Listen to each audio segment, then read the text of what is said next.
Assalamualaikum warahmatullahi wabarakatuh. Perkenalkan, kami dari kelompok 3, subkelompok 1. Dalam video kali ini, kami akan menyampaikan hasil diskusi tugas kami mengenai penerapan nilai-nilai dasar ASN, yaitu berakhlak tentunya, melalui keteladanan seorang tokoh bangsa.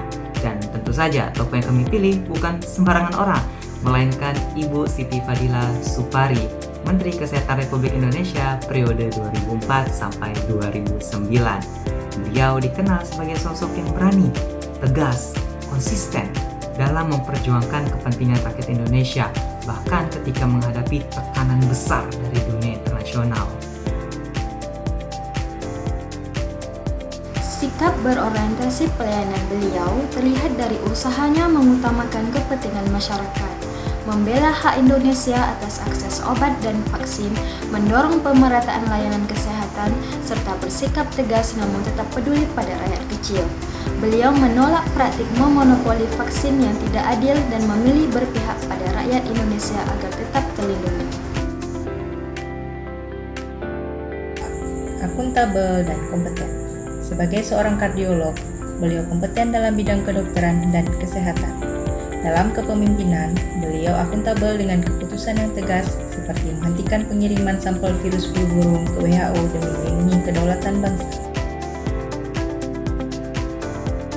Meskipun terkenal tegas, beliau tetap menjalin komunikasi yang baik antara tenaga kesehatan dan masyarakat. Loyalitas beliau sangat terlihat jelas saat beliau mengutamakan keselamatan bangsa Indonesia di atas kepentingan politik maupun tekanan internasional. Profesor Dr. Siti Fadila Supari sangat adaptif dalam mengambil tindakan dalam situasi darurat kesehatan. Beliau mengambil langkah yang sangat inovatif dengan mendorong pendistribusian vaksin global secara transparan dan memperjuangkan keadilan bagi negara berkembang. Beliau aktif mendorong kerjasama antar negara untuk sistem kesehatan yang lebih adil. Sikap kooperatif ini menjadi teladan bahwa tantangan besar hanya bisa dihadapi dengan sinergi.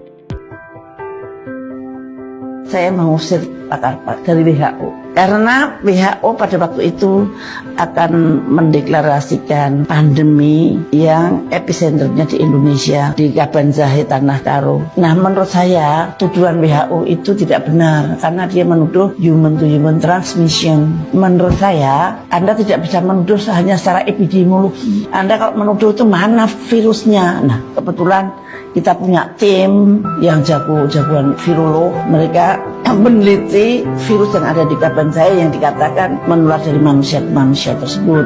Ternyata virus yang dinyatakan oleh WHO itu menular dari manusia ke manusia. Ternyata virusnya itu tidak mempunyai reseptor human to human. Nah, makanya saya marah.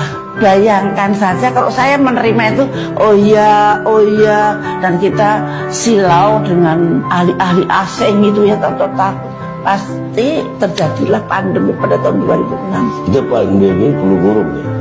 Jadi pada waktu itu sudah mau dinyatakan pandemi fase 3 atau 4. Ternyata salah semua. Yang terjadi apa sebenarnya? Ya, terus akhirnya karena perjuangan kami memprotes, ini akhirnya berhenti sendiri. Setelah saya gebrak tidak menular, berhenti langsung. Jadi kalau Anda lihat burung itu kurvanya berhentinya itu terjun ya. Ya bukan landai begini jatuhnya, tajam.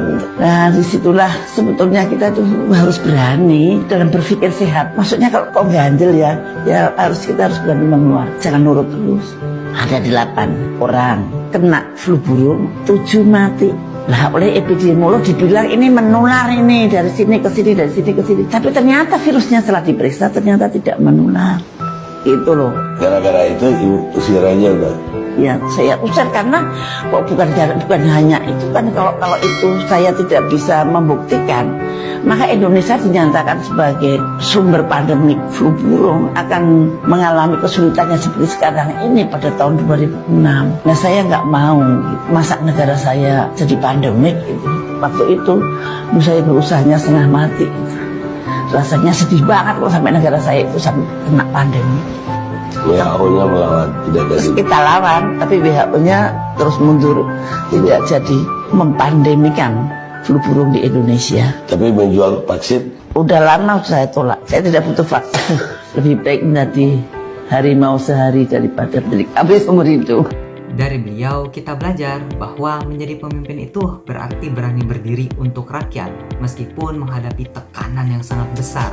Nilai-nilai berorientasi pelayanan, akuntabel, kompeten, harmonis, loyal, adaptif, dan kolaboratif benar-benar tercermin dalam setiap langkahnya. Sebagai ASN, kita bukan hanya dituntut untuk bekerja, tapi juga menjaga amanah, mengutamakan rakyat, dan setia pada bangsa. Warisan teladan Ibu Siti Fadila Supari ini mengingatkan kita bahwa integritas adalah tameng dan keberanian adalah kunci untuk mengabdi secara bermartabat. Sekian dari kelompok 3 subkelompok 1. Terima kasih banyak telah menonton. Wassalamualaikum warahmatullahi wabarakatuh.